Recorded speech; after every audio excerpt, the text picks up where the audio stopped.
Good morning, and welcome to the Solar Power Commercial Real Estate in the Northeast webinar. On behalf of myself, Leah Chrisman, AVP, Linda Chrisman, owner of the Mid-Atlantic Real Estate Journal, and Ronald Shapiro, producer of today's event, we would like to thank you all for joining us this morning. As you know, the Mid-Atlantic Real Estate Journal is a commercial real estate trade, print, and digital publication.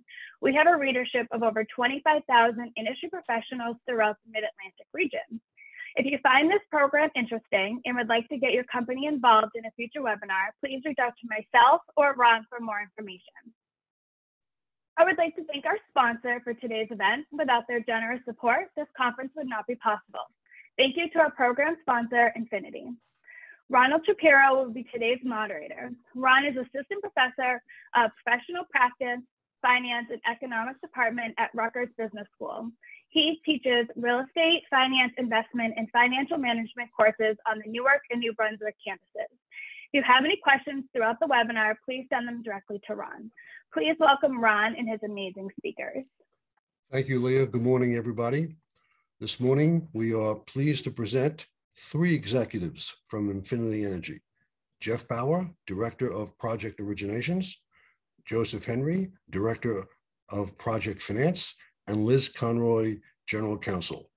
Infiniti Energy is a highly experienced solar-powered project developer offering design, engineering, procurement, and construction services, as well as long-term financing to select clients and to other solar companies. Their presentation this morning is entitled Solar Power for Commercial Real Estate in the Northeast. Bios and email addresses for all three individual speakers are included in this morning's PowerPoint presentation. I would also like to thank Infiniti for their sponsorship and their participation in today's webinar. We encourage questions from the audience. Please submit them using your Q&A or chat tabs on the bottom of your screen. We'll try to get to as many questions as we can as time permits, and certainly after the speakers have completed their presentations. And with that, our first speaker is Jeff Bauer. Jeff? Ron, good morning. And thank you, Leah, and thank you, Ron, and everyone at the Mid-Atlantic Real Estate Journal for this opportunity to share some information around solar power fundamentals. And it's a very timely conversation to have for commercial real estate owners, because some of the markets that we're going to address today are, I characterize as mature, and some of those are rapidly progressing. So it's a great time to have this conversation. So good morning to all of our guests. Thank you for making time over coffee to learn about commercial scale solar in the Northeast. As Ron said, my name is Jeff Bauer, and I'm very glad to be with you this morning for just a brief look at some of the ways in which commercial property owners are benefiting from solar arrays either on their buildings or on their land. I am pleased to say that with me today are two of my colleagues here at Infiniti Energy. Joe Henry is our Director of Project Finance and former active duty United States Marine Corps. Joe, thank you very much. Pleasure as always to have you. And with Joe and myself also today is Liz Conroy, our General Counsel. Good morning, Liz. Thanks for making time. Good morning. Thanks, everyone. So over the next 25 minutes or so, Liz, Joe, and I will take a look at some of the common types of what we call commercial scale solar projects in the Northeast. Commercial scale being, it's a lot bigger than a house. It's a lot smaller than, say, a giant field or a giant landfill. So commercial scale projects in the Northeast. We'll discuss the ways in which those projects are normally financed, and we'll address the benefits and considerations of each type of financing structure. So I'll give a brief intro. Joe's going to walk us through the different kinds of financing structures and how they may apply or have considerations for your organization. And then Liz will take us through the details of the individual markets. And Ron has asked us to go from Virginia up to New York. So we're going to cover all the markets up through there. And the normal waiver applies. So please note that we have done a lot of solar projects, but Infiniti does not offer tax advice. So as you hear us talk about tax benefits during the presentation this morning, please remember, as always, check with your own tax professionals regarding how these benefits may or may not apply to your organization or to your individual circumstances. So very quickly about Infiniti Energy. as Ron said, we're a highly experienced solar power project developer. We offer design, engineering, procurement, and construction services. We also offer long-term financing to select clients. We also are in a bit of a unique situation in that we offer our engineering, design, and financing to select other solar companies. Collectively, our team has worked on over 600 megawatts of both public sector and private sector jobs, including Fortune 100 portfolios, as well as community colleges, state agencies, et cetera.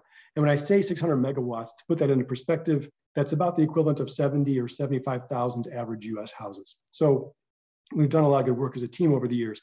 We are a 27-person firm based in New Jersey, and we're presently developing 200 additional megawatts throughout the US from coast to coast. Last year, through Joe's help, we launched a $260 million partnership with Upper Bay Infrastructure Partners. And that allows us to bring some creative and flexible financing to our clients for both ownership and long-term asset management of their solar arrays. So in general, we like to think that we work collaboratively to provide uncommon power for unique clients. And I also would say that one thing that is good to see in our industry is that there are groups like Infiniti that are independent of the individual manufacturers out there. So we can work with our clients to find out what kind of product and technology works best for you, and then go back and find the best manufacturer to match with the job. So we'll bring in the right products for you, essentially putting your client first in front of the manufacturers. So that's a quick thing about Infiniti. So as I said, we'll talk about the general solar power financing structures. Joe will introduce us to power purchase agreements. This is the most common way in which solar power projects are presently financed in the Northeast. He'll also introduce us to community solar. This is essentially a lease wherein a solar power developer would be your tenant for a term. The states here covered in yellow, from Virginia up through New York. Liz will go through in detail the individual particulars of those markets. As Ron said, there will be time at the end for some Q&A, but at any time, please feel free to type your question into the chat window. And also, again, to the Mid-Atlantic Real Estate Journal, Leah and company will be sending out a link to the recorded version of this webinar. So that will have our contact information there should you have any specific follow-up questions that you would like to ask. And with that, Joe, I'll turn it over to you. Thank you, Jeff. And a big thanks to everyone at the Mid-Atlantic Real Estate Journal. Really appreciate the opportunity to present here. So with that, I'll dive right in. So we typically offer, from our standpoint, 3 types of financing structures. The first of which I'm sure most are familiar with is really the asset ownership model, similar to a commercial real estate development where you really want to own the asset, own the facility. It's similar here. We would actually be selling you a solar system that ties directly behind your meter, and you would be able to own that system and reap all the benefits. You would reap the benefits of the federal and state incentives, as well as the benefits from the zero cost, essentially, electricity rate, and the only cost would be the cost to build and construct that asset. So the next financing structure that we offer is a power purchase agreement. As Jeff had mentioned, this is really the most widely renowned type of financing for folks that in the real estate market. So the power purchase agreement is where we, as a solar developer and long-term owner operator, come in and we develop and install solar on your facility. We would tie that directly behind your meter. We would pay all of the upfront CapEx to install that solar system. In return, we would receive the federal and state incentives for that solar system. We would have the responsibility of operating and maintaining that solar system. And what we would provide to you as a client would be a discount to the current electricity rate. As you'll see later on, those discounts can really range. We always want to save our clients money. That's the ultimate goal, as much money as we possibly can. The third type of financing structure is really the community solar financing. That would be where we come in, we develop, we install solar on your facility. Rather than tying it in behind your meter, we then export that electricity or those electrons back out to the grid, and we sell that energy virtually. Similarly to the power purchase agreement, we would retain all of the federal and state incentives. We would have full responsibility for operating and maintaining that system.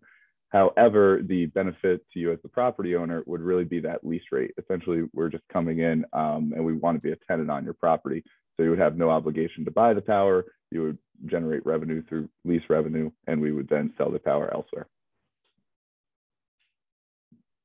So just diving in a little bit more, power purchase agreements, or PPAs, as I'm sure you've commonly heard them referred to, is really a scenario in which we come in, we install energy. As you can see on the left side of this diagram, the sun hits the panels then produce electricity. We have a power purchase agreement with you as the off-taker directly on your facility. We tie in behind your meter.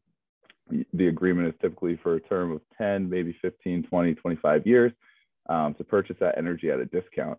What we tend to do is really fix those rates and just make a budgetable expense for you as the client. Any excess generation that isn't used at that specific point in time will go back to the grid.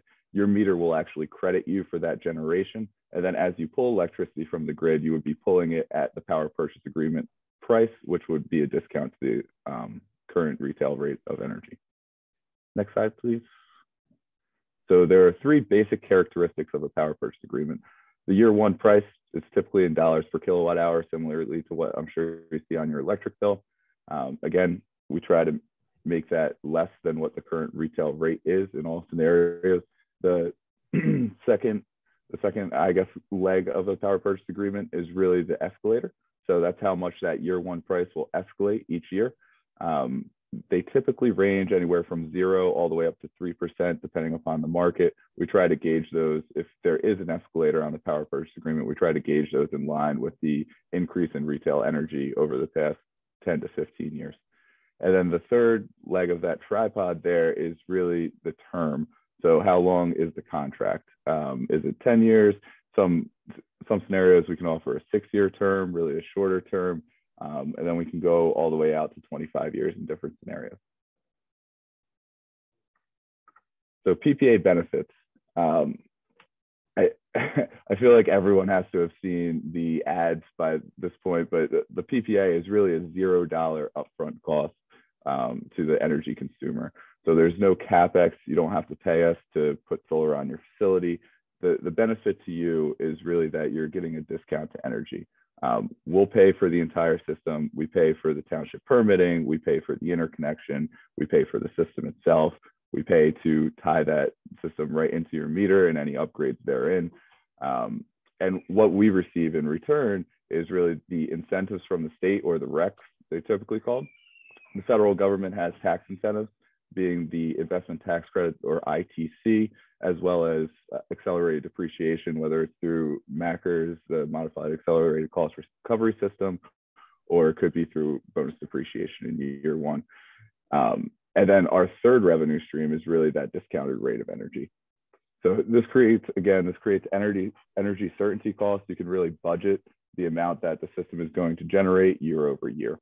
You wouldn't be subject to the grid prices going up. I mean, here in New Jersey, we just saw a 5% rate hike in, I think it was the JCP&L territory over the last year. So that would no longer be something that you would be at the mercy of the utility for, and you would just have a known cost year over year for that energy. An example PPA in New Jersey. Again, we've executed PPAs really anywhere from the smallest systems being somewhere around 50 kW all the way up to the largest systems for distributed generation being around 5 megawatts. But just for an example, we're going to take a 100,000 square foot roof. That's about a megawatt project. Typically, energy use of a facility is somewhere around 20 kilowatt hours per square foot. If we enter into a 15-year term, right now in the market with the incentives that have recently changed, they've recently gotten worse than they were previously, but they still are okay, to the point where we can offer just over a 50% discount to the current retail rate of energy. So with a 6% or 6 cent per kilowatt hour year one PPA price fixed for those 15 years, we could offer year one savings of about $85,000. The expected grid energy rates are rising somewhere around 2.2% per year. For this model, we use a conservative estimate of 2, and those PPA rate savings over a 15-year term would be on the order of $1.64 million. The next structure is the community solar. This is one of my favorite. I mean, as a commercial real estate owner, really, you can consider us as a tenant. All we want to do is come in and either rent your rooftop or rent your property. We want it for a long term. And again, our revenue is made by selling that electricity elsewhere, and what we're providing you is a lease rate. So you're not necessarily a party to those external contracts for us selling the energy. You don't have to worry about the development of it. What's in it for you as a property owner is really the lease rate. leases typically range somewhere around $30,000 to $50,000 per 100,000 square foot. It really depends on the market, obviously. It depends on state incentives. There's a couple things that go into those calculations. But we also assume all tax increases. So if you're in a state that doesn't necessarily have any tax incentives for solar, being that they're property tax exempt, and your local township might administer a pilot or a mill rate on the real estate upgrades for the solar, we would then be responsible for all of those upgrades from a tax perspective. So community solar, a similar graphic here of the PPA. So essentially, we're renting your rooftop in this graphic. We are generating electricity rather than tying in behind your meter, as in the PPA structure. We're then sending all that electricity back to the grid, and then we're virtually metering that with homes, residences. We target at least 51% LMI in almost all of our community solar applications to really hit those underserved and overburdened communities. So we would then distribute that energy somewhere around a 15 to 20% discount to those, again, homes, businesses, municipalities.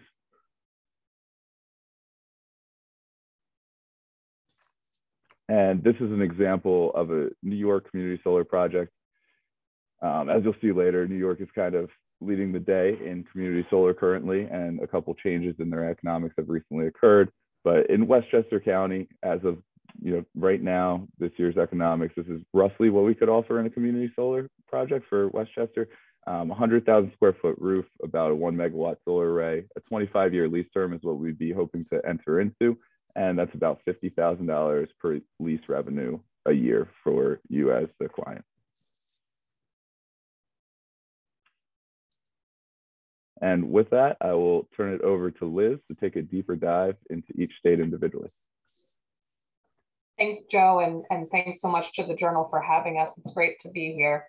So my role is really to walk us through each of the different states in the Mid-Atlantic where you may all have property, business locations, and based on what Joe outlined in the beginning with the different types of financing structures, we'll talk about what financing structures work best at this point in time for each of the states. And of course, that is always subject to change. There's legislation that's constantly evolving. So we intend to be everyone's resource going forward to figure out which markets make sense at different points in time and which financing structures are appropriate. So the first state we're going to talk about is New Jersey, where Infiniti is headquartered. Right now, New Jersey is an absolute policy leader in solar. And as we say, they are really punching above their weight for a small size state.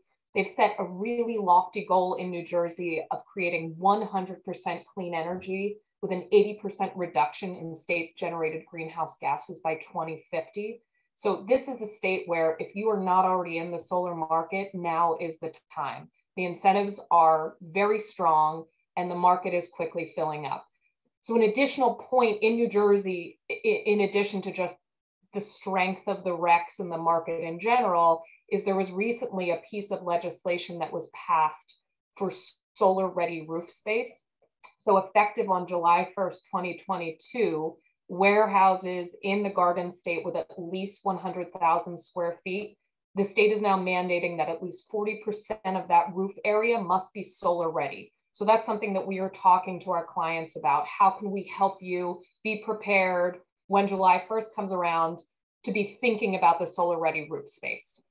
So just a few facts about the New Jersey market in general. New Jersey established the Energy Master Plan and Solar Act of 2021. There's about 3,700 megawatts of total solar installed in New Jersey, which is enough to power just under 600,000 homes. New Jersey has about close to 7% of its electricity coming from solar. Overall in the country, it's ranked 7th for solar installations. And the growth is also huge. There's a growth projection for installations that'll grow by over 2,200 megawatts over the next 5 years. Already the solar industry has invested $11 billion in New Jersey. And even just in the year 2020, which was our most recent stat, it's close to 700 million alone. So again, New Jersey as a market, we want to act now. The only hesitation is that grid capacity is filling up quickly. So now is the time.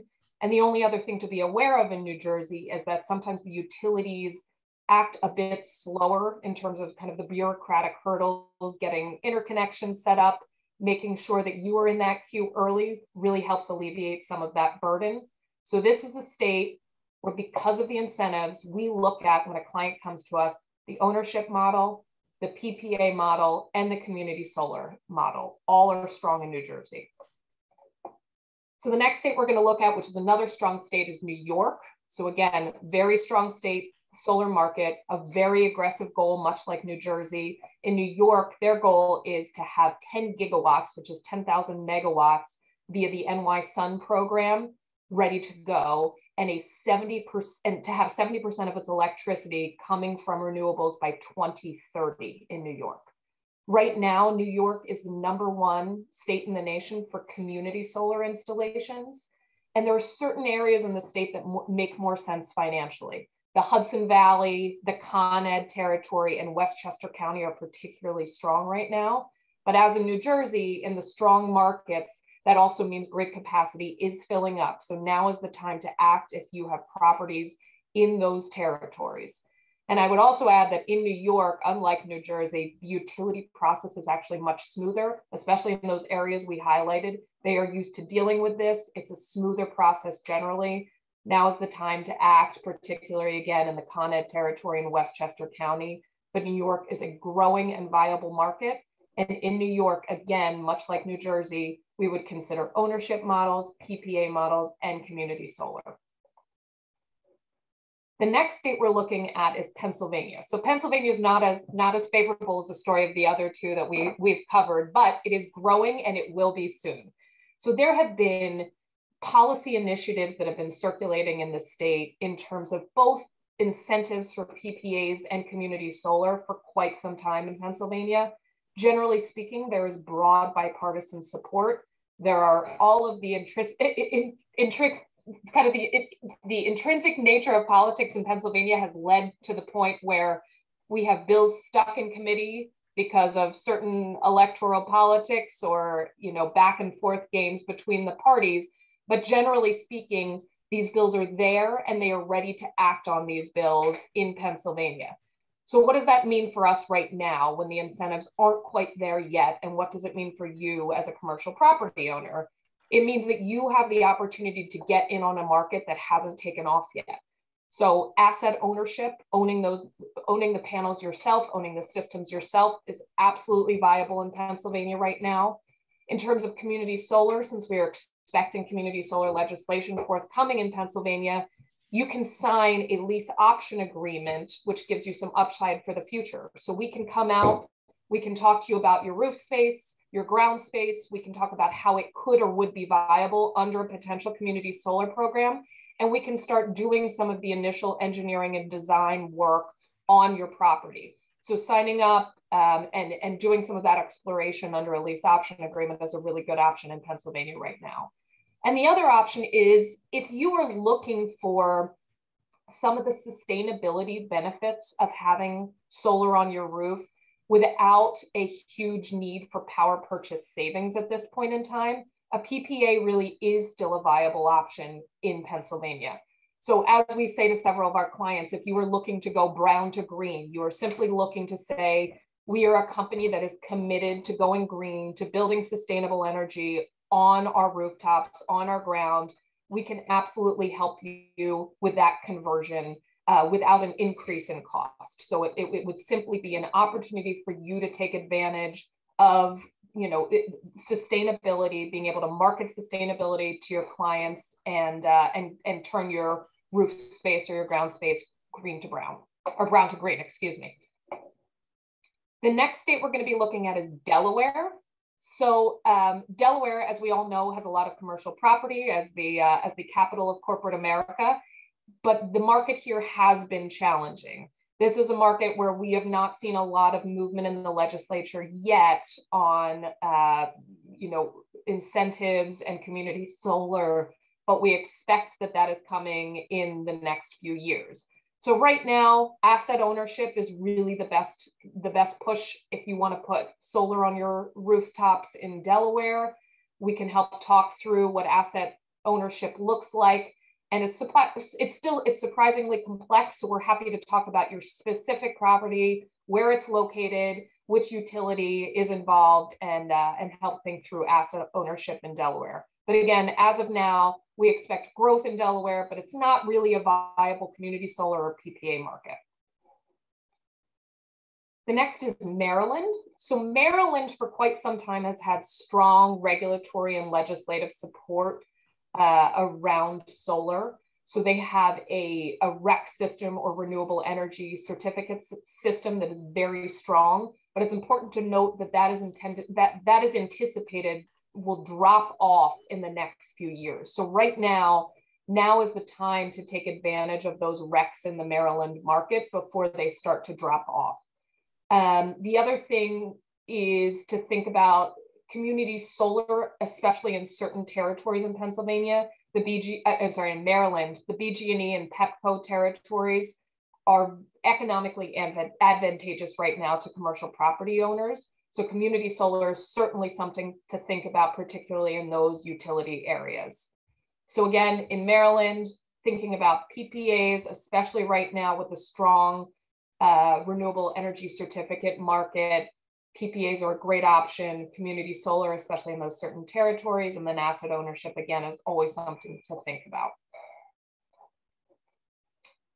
So Virginia is the next market that we're going to be talking about. And Virginia, we really think about as a state of transition. If Pennsylvania is not quite there yet, and New Jersey and New York are really more advanced markets, Virginia's getting there. They're where we hope Pennsylvania will be in the next year or two. So essentially right now, there is community solar legislation that has passed. We are waiting word from the utilities as to what the value of renewable energy will be at this point in Virginia. But now's the time to get your property in the queue for community solar. So as an example, Infiniti alone is developing over 30 megawatts in Virginia for the upcoming program. We don't know what the program is going to look like exactly yet, but everyone is filling up the queues because of the anticipation that this is going to be a strong market and because of the strong regulatory support that's been announced in Virginia. Generally speaking, PPAs can offer a 10 to 30% discount to retail energy prices in many areas of Virginia.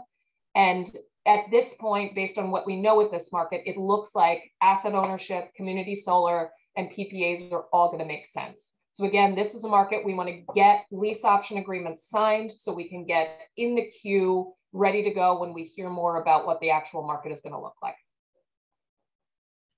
Finally, we're going to talk about Washington, D.C. So Washington, D.C. is an incredible market. Of course, it's a small market, but they have the finest economics in the nation for solar.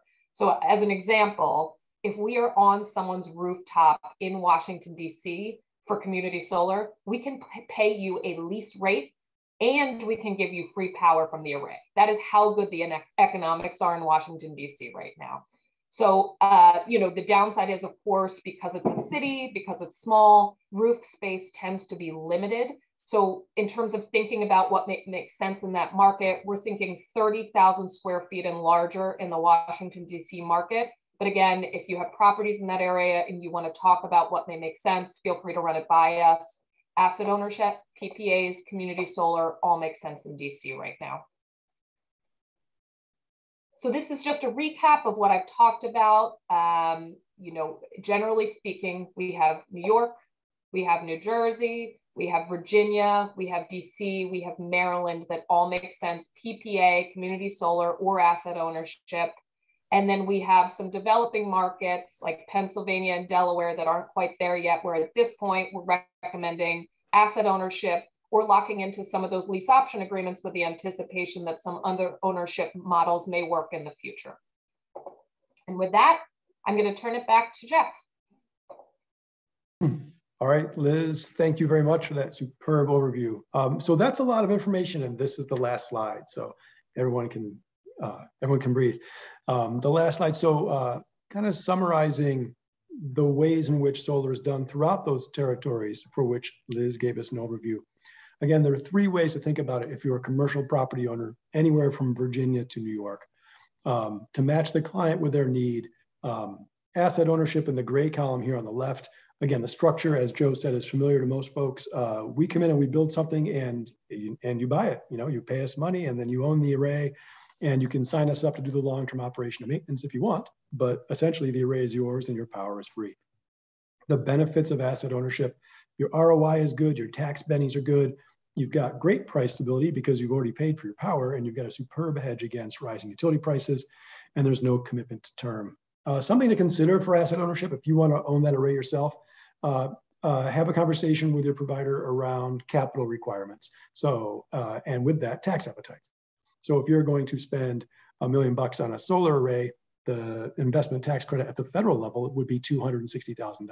Do you have $260,000 of tax appetite to fully monetize that investment tax credit?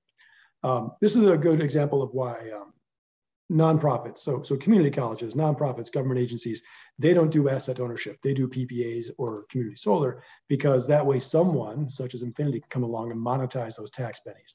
And then consider also, if you want to do asset ownership, you're going to pay somebody to do the long-term operation and maintenance for you.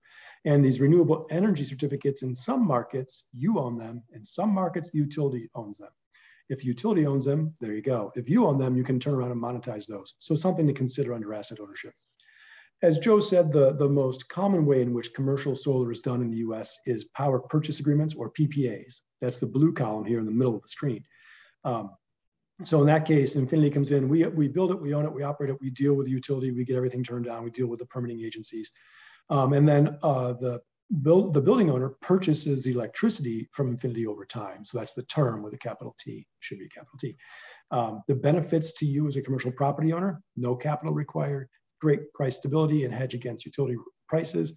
And then also in a PPA, all of the long-term operation and maintenance is included, because if I own that asset up on your roof, I want to make sure I can make the greatest number of kilowatt hours possible. You get the best savings, but I don't get paid unless I make you a kilowatt hour. So I'm going to do all the O&M myself to make sure I can maximize the performance of the array. Some things to consider inside your organization if you're going to do a PPA. Are you committed to the term? What's a credit review? A PPA is like a mortgage, in that the lender is going to come along and say, hey, if you're a publicly traded company, they'll look at your available financials. If you're a private company, they'll ask for some audited financials to see, to make evaluation on credit, just the same way they would do with a mortgage. And then think also about your long-term real estate needs. If your organization tends to purchase properties and hold them for a long term, PPAs are superb. If your organization tends to flip properties after a short term, then in some territories, a PPA may be advantageous. In other territories, you might want to have some more consideration about that. And then the property lease on the orange column on the right, or as Joe said, the community solar property lease is the better way to look at it. In that case, we just come in and we're a tenant. We're going to pay you every year for your roof or every year for your land. The electricity goes to the grid. And so that's great if you have say if you have a mall as a property, your house meter might be really small. Your individual tenants might have their own meters for their own relationship with the utility.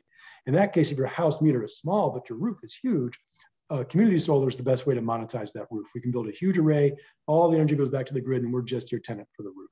So, and that's a term agreement as well, usually in the order of 20 to 25 years. Benefits for the property owner: again, no capital required, and it's just a stable income stream, completely decoupled from what's going on with the grid. It's just a lease arrangement. That's all it is.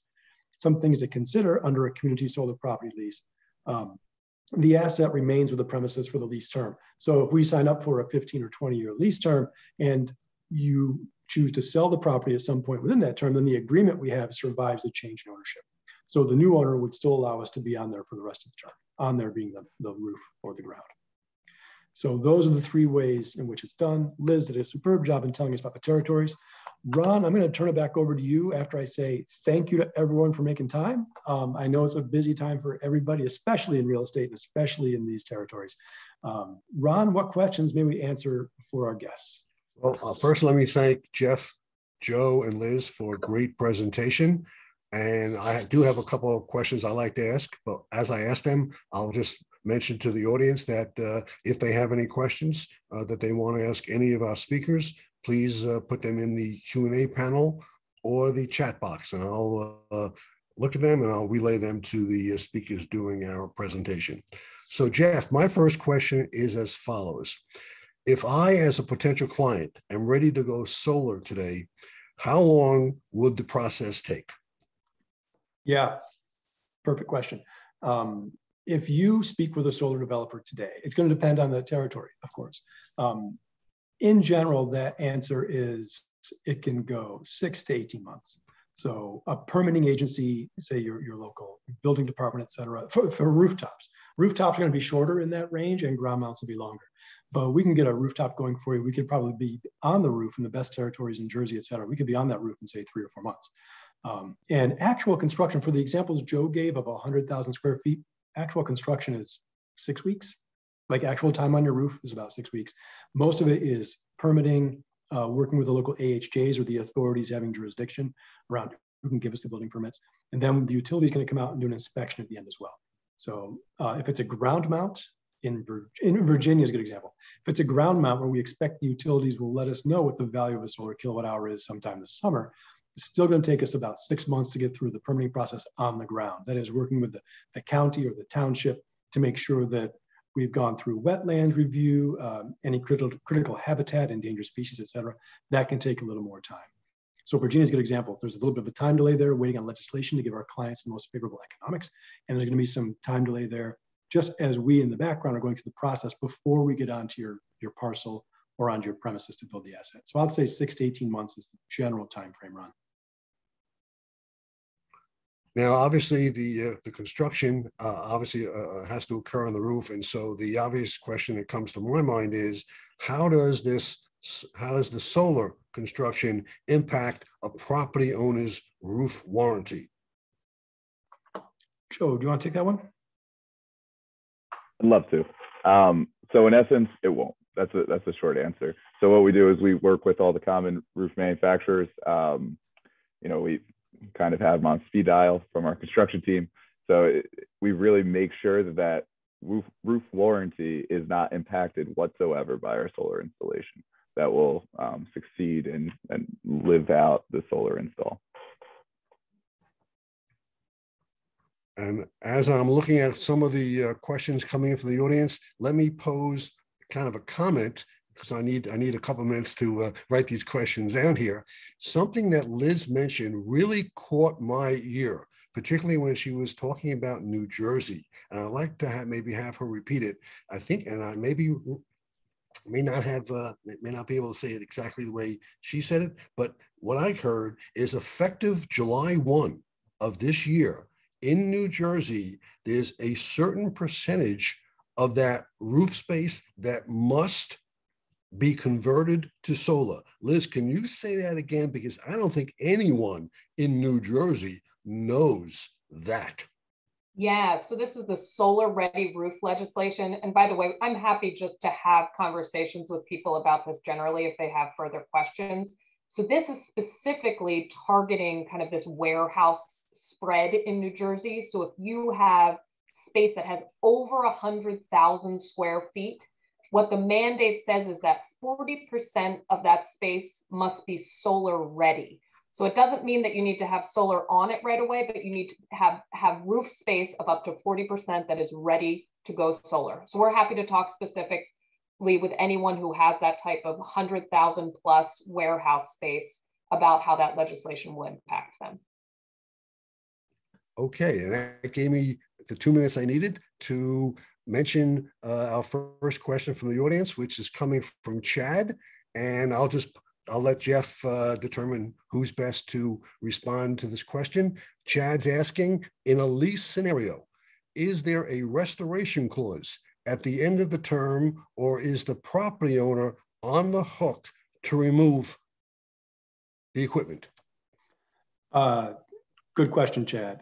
In a lease scenario, in a community solar lease, there are two things. The quick answer is we'll take it away and restore your roof to the, what I think referred to in the trade as the normal wear and tear. So we'll come in and take stuff away, et cetera. That's the short answer. What's more likely to happen is, the average lifetime on a solar panel made today is about 40 years. So what's likely to happen is about 2 years before the end of that lease, the owner is going to come to you and say, hey, I'd love to leave that array up on your roof. Let's renegotiate for years beyond the term with a capital T. So that's the more likely scenario. But the quick answer is, yeah, let's say it's a 20-year term, it's a community solar lease. After 20 years, you say, hey, it's done. We send a team out, we remove it, we return everything to normal wear and tear.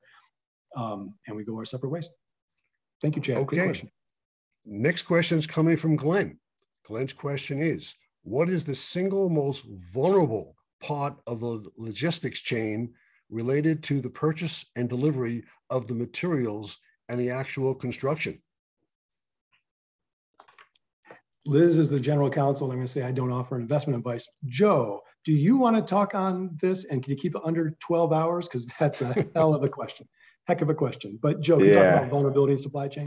Yeah, it's one of my favorite topics. So thank you, Glenn, for the question. So I don't think there's necessarily a single most vulnerable part right now, and it literally changes by the day. So for instance, I say that very directly. For instance, back at the end of March, we had the solar industry as a whole had a Department of Commerce investigation come out regarding anti-dumping and countervailing duties for solar panels. So overnight, they're actually retroactive duties for all panels that have entered after March 38th of 2022.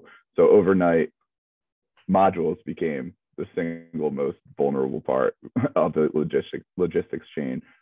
Sometimes it's steel if we're talking about a carport. Sometimes it's roofing material if we're talking about roofs. It literally is ever evolving. I'd say right now panels are a very vulnerable part of the logistics chain just because of that retroactive potential duty. But it can really range. Again, the solar market's booming. There's more manufacturers than ever right now. Sometimes we have a flood of AC gear into the market. Sometimes it's just like an ebb and flow. Right now it would be panels. It ever changes though. All right, before I get to my next audience question, I just want the panel to know that I've got a lot of comments from the audience. They want this presentation after this program is over. Just want you to know. I mean, that's very interesting. All right, next question is coming from Ken, which basically is, what do you do in a situation where the roof is very old and may be close to requiring a replacement? How does that work with respect to your solar construction? Or how would you advise that property owner? I'll speak to the technical and practical aspects of it. And then Joe or Liz, I'd ask either of you to step in and talk about the tax implications, because I gave the waiver about tax advice early on. In general, yeah, if you've got an older roof, putting a solar array on the roof at the same time as a new roof is going in is the perfect answer. It's easier than calling out your local roofing manufacturer representative to go through the warranty recertification. Everything becomes essentially coterminous, right? Or same beginning. Everything has the same beginning of the roof warranty and the asset term. So yeah, bringing us in at the right time as you're doing that roof is the perfect time to do it, whether it's ballasted or whether it's attached. With respect to the way in which you'd include those roofing costs in a tax scenario, Joe, I'm going to look at you on that. Sure. Yeah, absolutely. I'll speak for Infiniti and then I'll go broader. Infiniti's capital is super flexible. So right now we have offers in which we actually replace the roof at no cost to the actual property owner. We'll come in, we'll replace that roof. It'll still be your asset. And we'll just work that into either our power purchase agreement rate or the community solar lease. We'll just monetize it as if, that money goes out up front. That's typically what we like to do. If the economics just aren't there, however, we can kind of structure it any which way. Maybe we can pay for 50% of it and absorb it, then still offer a $20,000 lease per year or $50,000 lease per year.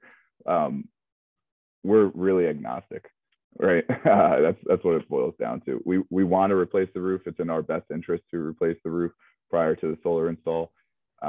Let's say the roof has 15 more years and we have a 20-year term on our lease. However, maybe it's not in the best interest to replace the roof right then and there. And we just work it into our contract. We as a solar developer and long-term asset owner understand that in year 15, we are going to have to replace the roof. We're going to have to come in, take our panels out. You're going to want a month or two to replace the roof, whatever it may be. And then we'll come back in and we'll put our panels back up and life just kind of goes on. So yeah, really what I got. Thank you.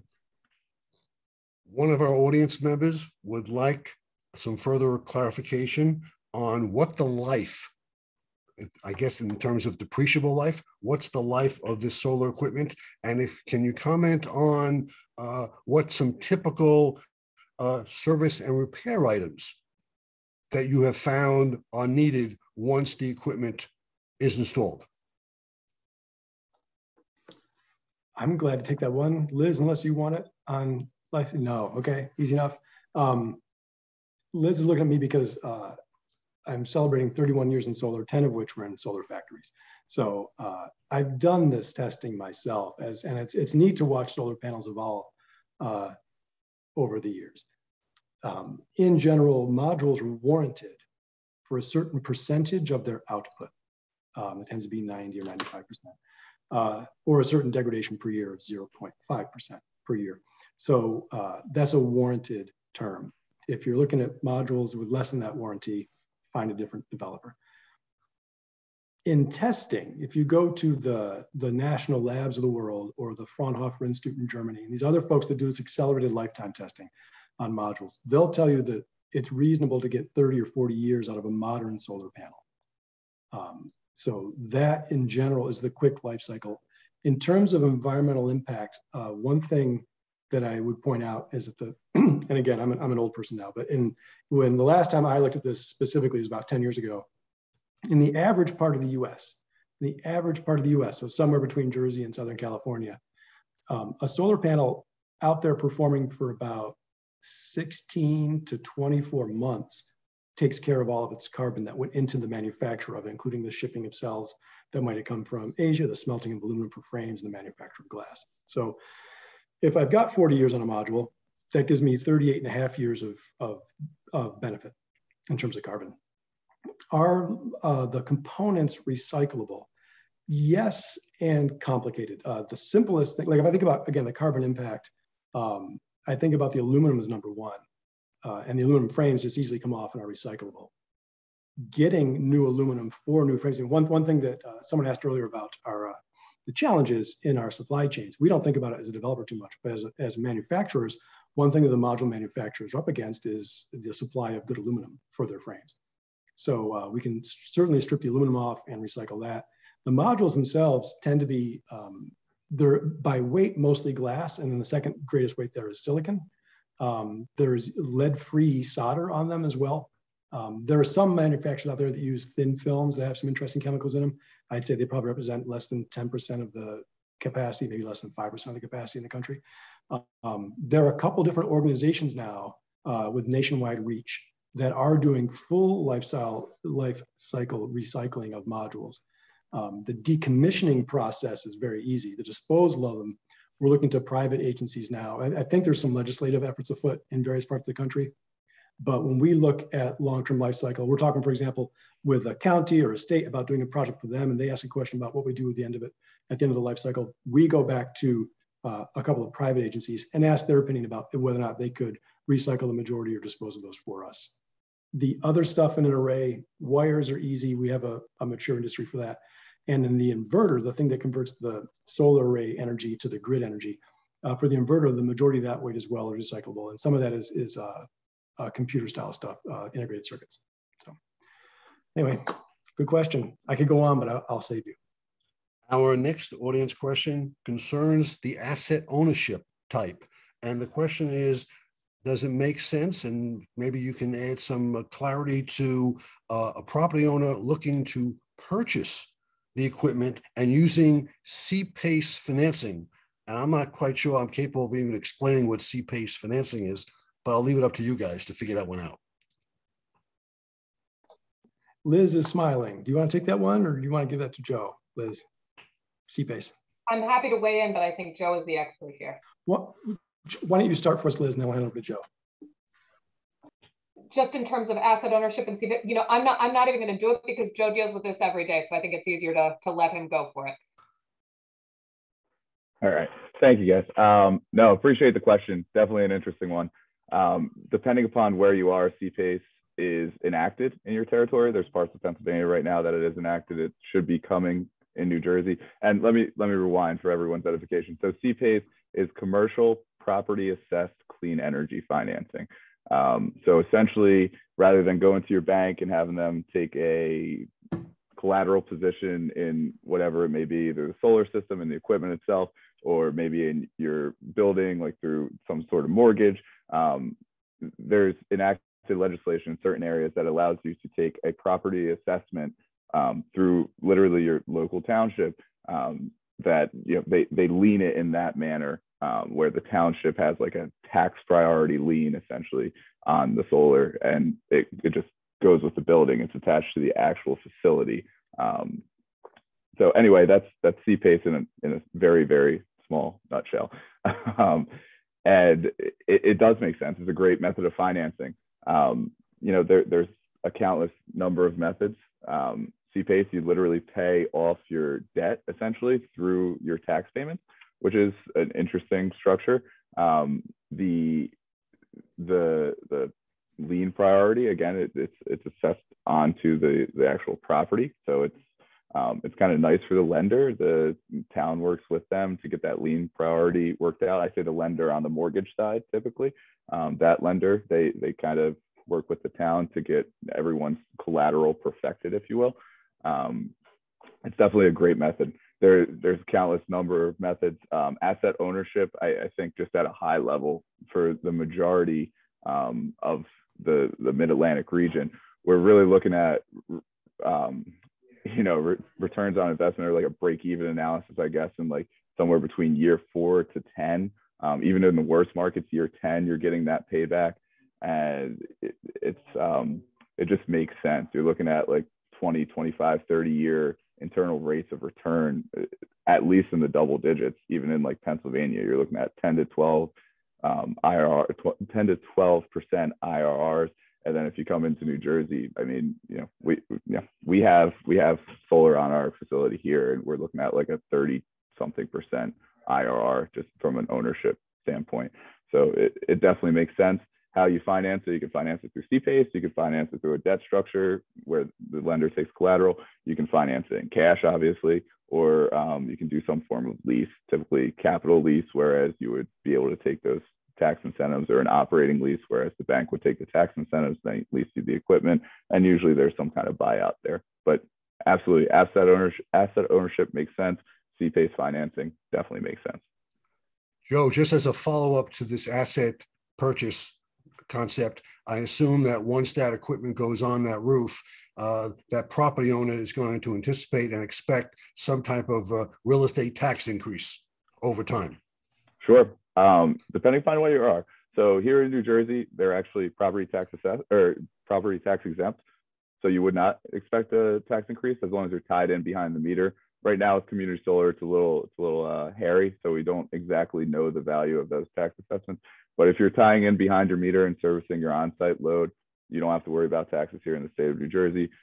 Places like Virginia, for instance, I think there's it's like a 20% tax off so essentially they'll apply the mill rate in your local territory for the tax assessment, and then they take 20% of whatever that mill rate would be.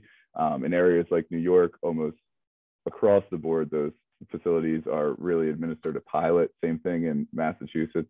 We're really looking at pilots, so payment in lieu of taxes. In New Jersey, it's tough unless you're in like a redevelopment zone to get assessed a pilot. But again, it's just knowing what those tax increases are. Again, some areas just have tax exemptions for any kind of solar, and it's another way to incentivize clean energy. To really reverse climate change. Tom in our audience is asking whether or not you have done or have seen solar equipment constructed above the roof line. I'll take that. And Tom, good to see you. And to Joe Henry's point, that's why I don't do finance. That's just so complicated. Good answer, Joe. With steel prices where they are today, no. So Tom's broader point, in general, we're going to add a certain pounds per square foot to a roof, 3, 4, 5, something like that. If you've got a pre-built building, it may be built exactly to code, and there isn't 5 pounds available or 4 pounds available for us to come build. So we'd say it fails structural. It's a fine building, but we're not going to go up and add weight to it. So if that is a situation, could I see us building a steel superstructure? atop the columns and atop the roof. We looked at this last year for a very large distribution center in southern New Jersey. And we found the more cost-effective solution was to reinforce the columns and then reinforce the beams between the columns under the roof and then build on top. That's what we found was the more cost-effective solution. That was a year ago for steel prices, and I don't know what it is today. But building a steel superstructure atop the roof is not something I personally foresee. So, good question, Tom. Thank you. Okay. Next question. Good question. Something that's you normally wouldn't think of, but Jen in our audience is asking, what happens after the equipment is installed on a roof? Let's say 2 years later, you experience a roof leak. How do you get to the roof leak after the equipment is installed? I'll take that, Joe, unless you really want it. Roof leaks are really rare. And again, this is why a reputable installer is always going to bring out your warranty, look at your warranty on your existing roof, bring in the roofing manufacturer's certified agent to make sure that our work is up to spec and that your warranty is maintained. If there's a roof leak and it's a PPA, for example, you just call us and we come out. You call whoever owns the array. If it's us or if a developer, doesn't matter. Call the solar system owner. They come out. First thing is they just stop the leak. And then there'll be this process of, was it a part of the array that was the cause of that? If so, there's an insurance on behalf of the array owner. If it's not, then it's to the building owner, as their insurance normally would cover it. So, but we don't wait and figure that out and then fix the leak. The leak gets fixed first. Okay, we have a question from Chad again, who asks, if the roof is already or subject to, let's say, cell phone antennas, how do you work around the cell phone antennas in terms of putting the solar roof on?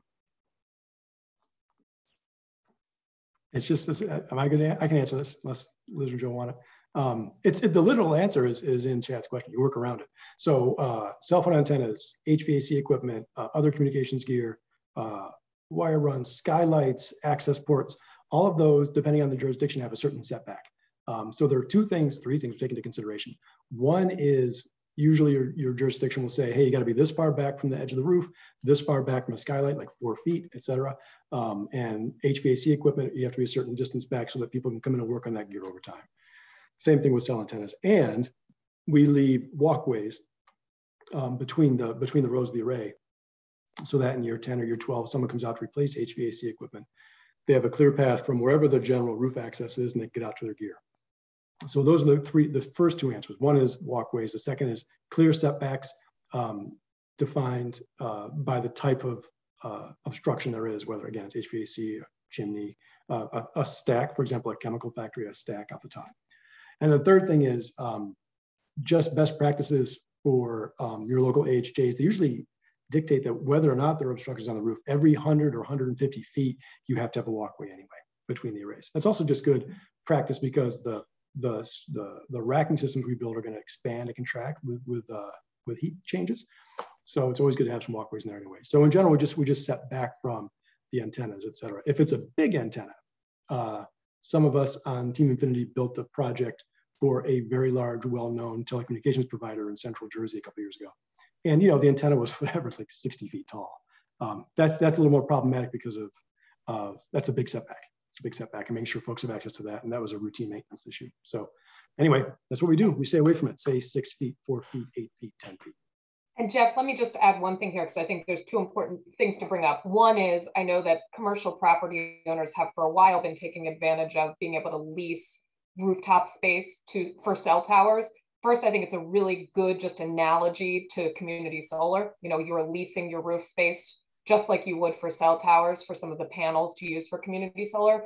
But also, I think it's important to note that during our diligence period, when our engineers come out and take a look at your unique space, we also take a look at any kind of existing contracts. So if you have already leased a portion of your roof space for cell towers or any other use, we will make sure that we do that internal diligence to make sure we're not stepping on any toes, and we work with existing leaseholders to make sure that there aren't any issues from a legal perspective there.